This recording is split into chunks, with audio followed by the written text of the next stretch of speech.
मानवी संदेश भोसले.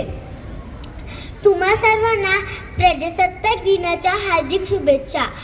अजूनही भोवताडत आली नाही धार शोभाच्या तलवारीची, अजूनही भोवताडत आली नाही धार शोभाच्या तलवारीची. कोणाचीही हिंमत नाही या देशभक्ताला झुकविण्याची. घासल्याशिवाय धार नाही तलवारीच्या पातीला, घासल्याशिवाय धार नाही तलवारीच्या पातीला. दाखवून देऊ जगाला भारतीय भीत नाही कोणाला.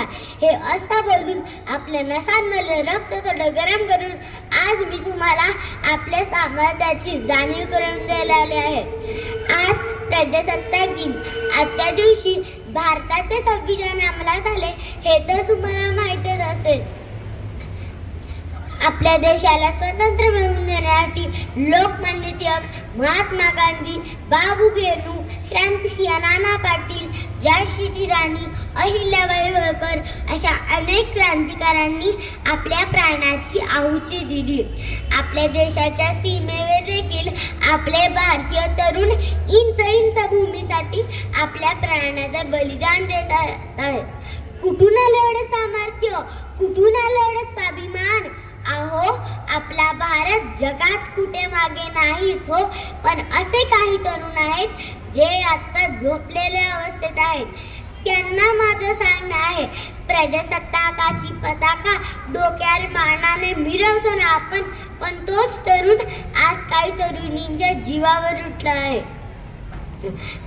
जर बलात्कारासारख्या घटना जर माझ्या प्रजासत्ताक भारतात घडत असतील तर काय प्रजासत्ताक दिन साजरा करू मी?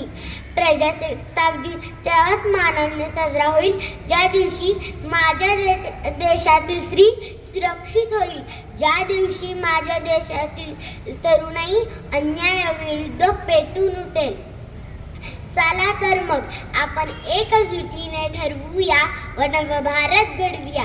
एवढे बोलून मी माझे भाषण संपवते. जय हिंद, जय भारत, जय हिंद. नक्कीच